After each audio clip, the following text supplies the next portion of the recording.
Wait a minute, I hear something. Dr. Movie! Dr. Movie! Blueberry News! Dr. Movie! Dr. Movie! Yeah!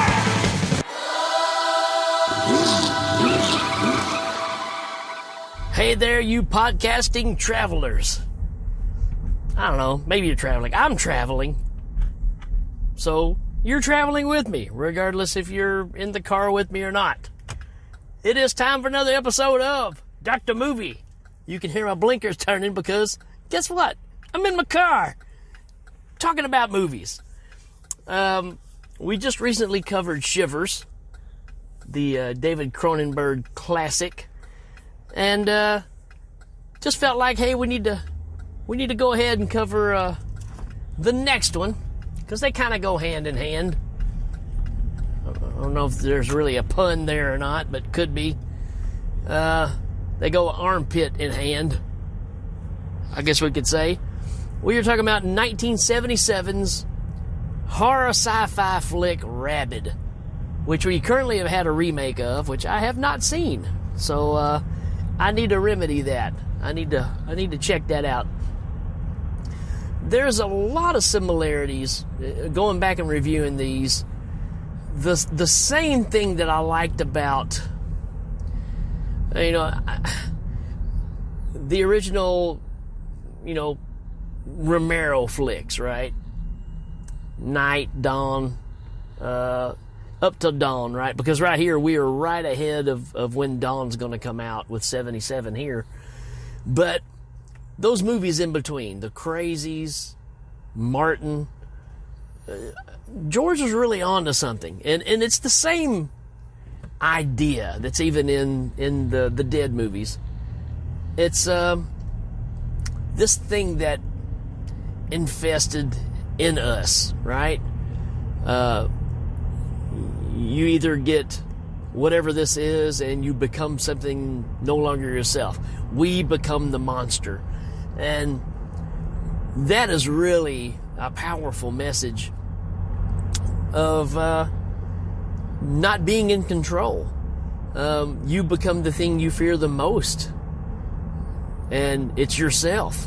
And I just think, wow. I mean, it's one of those that we kind of lose sight of, right? Because as horror fans, we get into the gore and the zaniness, the crazy over-the-top things that are going to happen in it.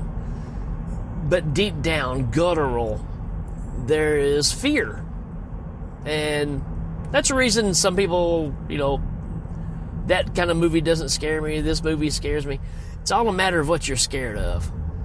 And at the end of the day, there's nothing more scary than not being in control. Even in everyday life, right? Not being able to control your job situation or your, deaths in the family, things that happen to you personally, things that happen to your kids or family that you can't control, right? That's what made The Exorcist so scary. It was, I can't do anything to save my kid. As an adult, it just hits you a different way. And I think this does the same thing. So, let's talk about this one a little bit. Let me see if I can find a synopsis. Here we go. A synopsis. Sorry, not synapsis. Synapse makes great 4K Blu-rays. Surgery leaves a Montreal cyclist with a blood-sucking appendage in her armpit. Absolutely. Soon she has the insatiable thirst for human blood. What's incredible? I'm gonna reveal something terrible about myself here. We are talking about Marilyn Chambers being the star of this movie. Marilyn Chambers is a 70s adult movie icon. I'm trying to think of the nicest way to say it. Porn star, right? And there was really nobody, pun intended, I guess. There was nobody hotter than Marilyn Chambers in this time period. If you haven't seen the history of her, it's really interesting. I'm going to ramble a lot on this one because I've had some Marilyn Chambers experiences.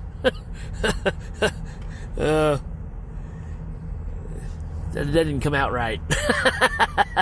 Their experiences nonetheless. Marilyn Chambers, I mean, Behind the Green Door. Ironically, we just read this synopsis, and that's the reason I cackled, because soon she has the insatiable thirst for human blood. One of her biggest movies was called Insatiable. So there you go. That's why it was kind of cackling funny to me. I wonder if that was done on purpose. I don't know. There's a lot more than that. Again, with this is a David Cronenberg film, obviously. The king of what if, right? Taking advances in science, technology, and saying what if. And that's kind of the story here. Is there any use in even talking about the cast? Because I pretty much revealed who I'm going to talk about. Marilyn Chambers, like I said. The only other person to really bring up is probably Joe Silver, who pretty much plays the exact same character in this one that he did in Shivers. He's friends with, in this movie, it's a surgeon that he's friends with, or business partner with. But you get this thing where he and the surgeon are sitting talking. This guy does plastic surgery, right? This is all about vanity. This whole movie is about how far we will go for vanity. And the advances of technology, and is it worth the price, or what comes along with that, right? And there's this meeting going on between the executives of this clinic that this guy has, who's the surgeon, and he's talking about just advances in plastic surgery and what can be done and how it's going to keep moving forward. And they make some reference of, I don't want to be the McDonald's of plastic surgery. And they're like, why not? I mean, that's where the money is. I don't know that they say McDonald's. It flew by, but it was definitely a cheap manufactured, just crank it out kind of thing is what he was saying, right? You get it. Back to Marilyn Chambers. Why not? My folks split up when I was 10. My father would come and get me on weekends, and by the time I reached, 13, 14, 15, starting to hit those impressionable years, right? My dad was still a single man, and was a big fan of Betamax. Also had a big satellite in the backyard, which picked up all the great channels, right? So, at a very young age, I was very knowledgeable of, let's just go ahead and say it, 80s porn. And again, Marilyn Chambers was just an icon. Now, the thing about her story, today's world, if she would have done what she did back at the beginning of this, which I'm going to describe or explain, if she would have done it now, it would probably be praised as a good thing, right? So what the story is she's a young actress trying to get work. She ends up becoming I won't say spokesperson. She's in a commercial for a detergent company. What's it called? Ivory Snow, I think is what it was called. It's got her holding a baby in her hands, very motherly kind of thing, right? So she's on TV every day. Every soap opera break, you're seeing Marilyn Chambers holding a baby and being wholesome. And then 10 minutes later, you'd see a commercial come on about the new adult film coming out, and it has the same person in it. So obviously this became an issue, and her face was on every box of Ivory Snow. I believe I've got the name of the product right. And they had to remove her from the boxes, and it became a big to-do, right? And I just think about that now, and as crazy as the world is now, everybody will be like, well, she can be a porn star and a mother, some crazy ludicrous thing like that, right? You forget who your audience is, which we just got a big dose of that, right? And I'm not saying who's right and who's wrong, but you know, Bud Light, you have to know who your audience is, and I think you're finding out real quick. I don't even drink, so if that tells you anything, I've never had a drink of alcohol in my life, and yeah, I mean, you have to know who your audience is, right? Who you're selling to, and once you piss those people off, it's kind of a done deal, right? I don't care what it is you're selling. I don't care if you're a musician. If you look at, well, you can use some cases that throughout history. It's just like the big deal when Bob Dylan plugged in an electric guitar.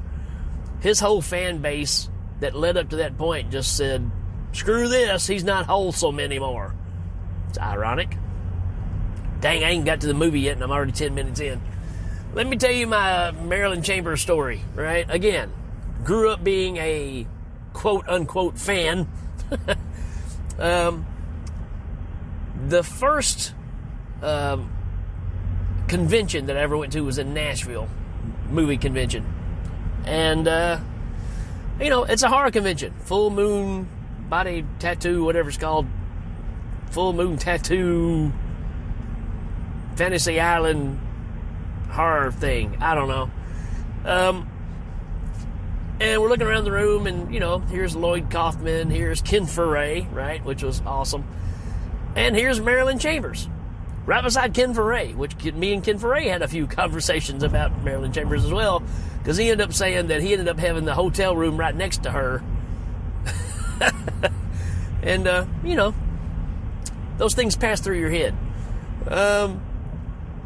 And walked up to her, and I was like, it just kind of floored me at first, because, again, and I said, I'm a little confused. Why are you here? She's like, oh, they're releasing this movie on, maybe it was Blu-ray at the time.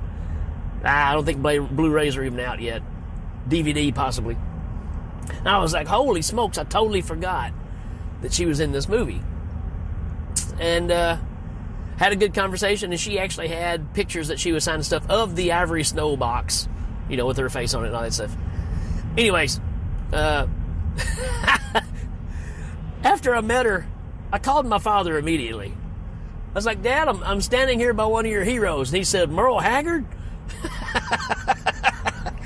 And I said, no, Marilyn Chambers.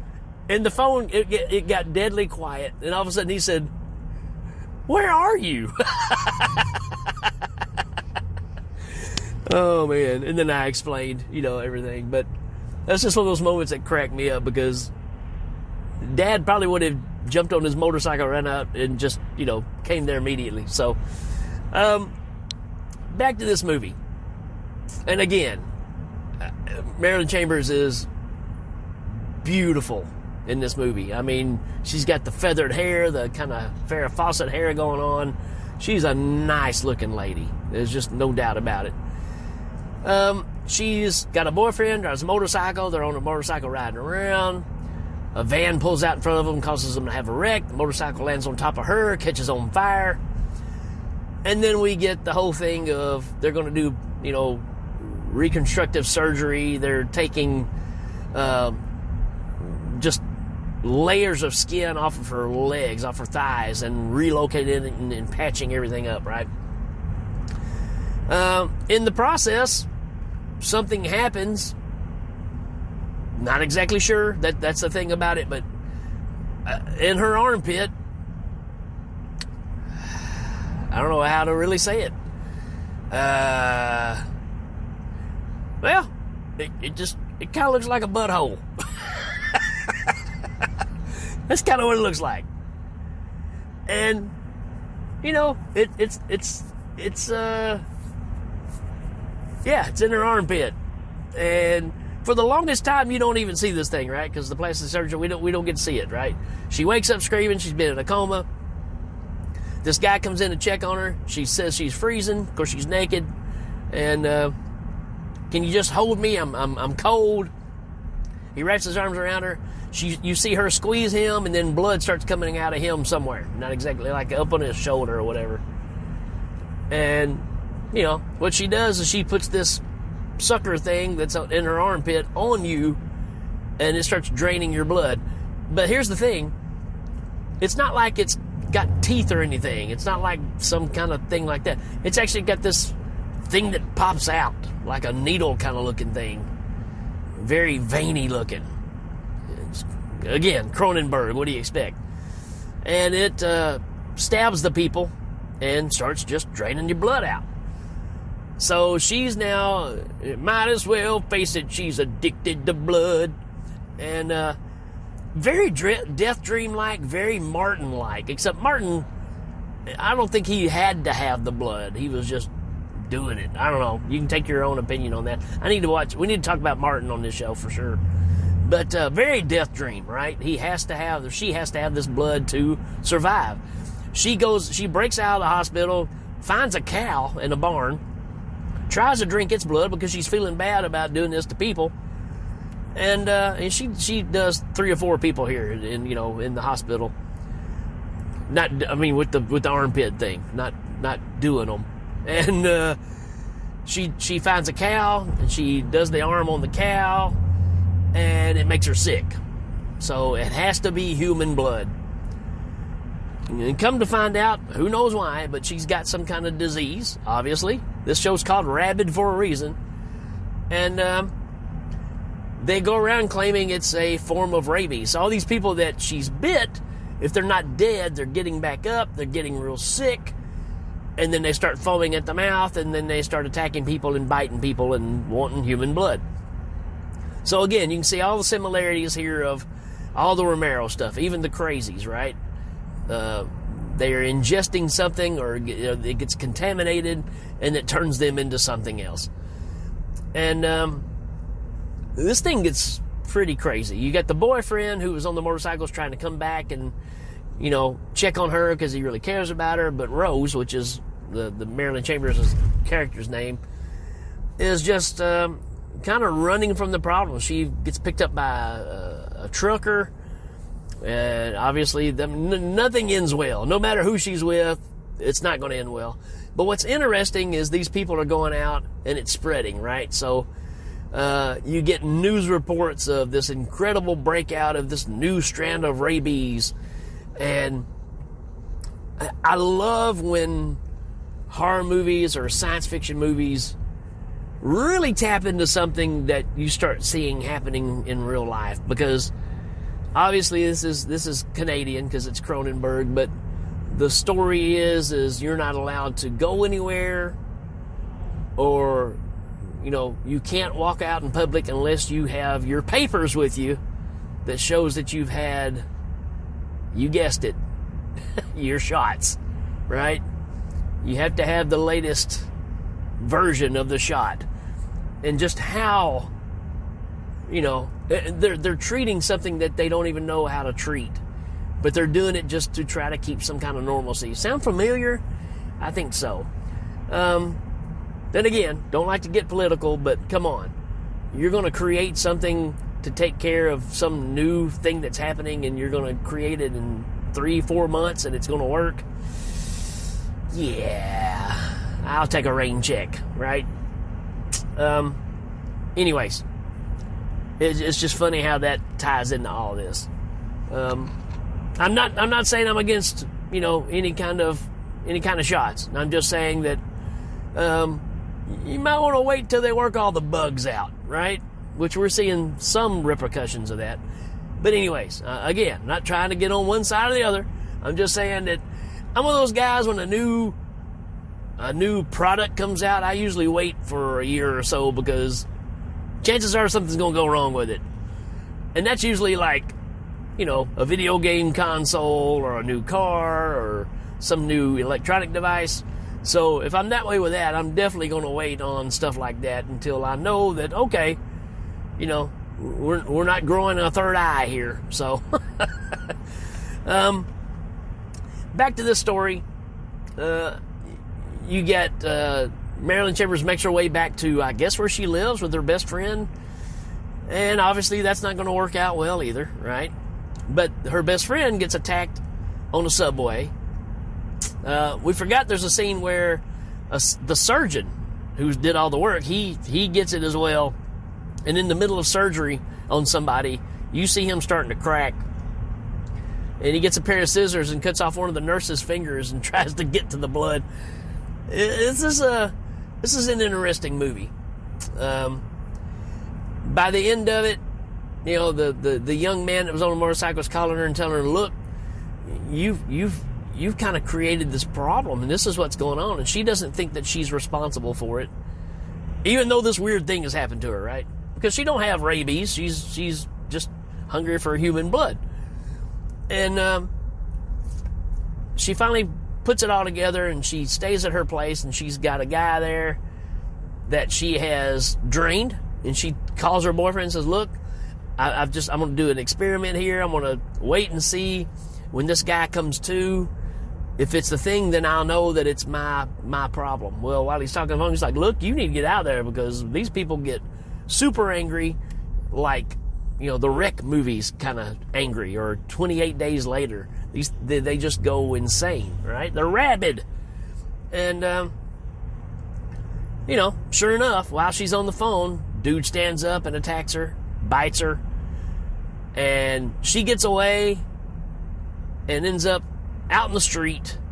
And here's the other thing, too. I forgot to bring this up, but the way that I want to say government, whatever they are in Canada, the way they're handling this is just as crude as like what's in the Crazies, right? And that really gives you the shiver down the spine of it's martial law. Again, you can't be out in public unless you've got your papers that you've had the vaccinations for these things, and even though they're not really vaccinating for it because they don't know what it is, the only person that does know is dead. So, you know, there's a scene where they've got a roadblock where Joel Silver, which is, again, Murray Cypher in the movie, has the guy that was riding on the motorcycle, and they're trying to go get Rose, and they're stopped at a roadblock because the military's got them stopped, and there's like a parade of garbage trucks. You know, it's got the big compactor on the back going down the street, and I'm talking about a parade. I'm talking 20, 30 of them, right? I didn't really count, but it's a bunch. And you're like, what is going on here? Are they building up a wall where people can't get through using these trucks? No, what they're doing is they're picking up the bodies. They got military guys out here shooting the rabid people, killing them, and then they pick them up and throw them in these compactors and compact them. And the last scene of this movie, they find Marilyn Chambers dead. I don't know if she's really dead or if she's just giving herself up because she knows that this is all her fault. She's laying on the side of the road in a garbage pile. There's a dog standing over her. And these guys in white hazmat suits, just like on the Crazies, pick her body up and throw her in the back of the dumpster and close it, compact it. And that's this movie. I mean, so this is again, this is Cronenberg really hitting his stride here, and it's really a good film.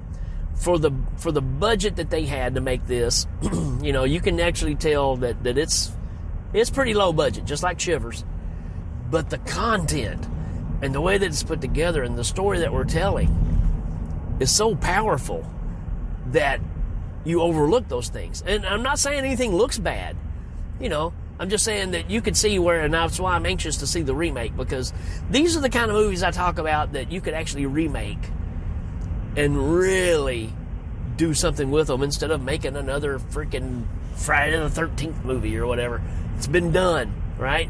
Let's take these stories that everything is there. They just lacked that little extra polish that would make them, you know, a much bigger scale movie. Death Dream, Shivers, this movie, all of those, right?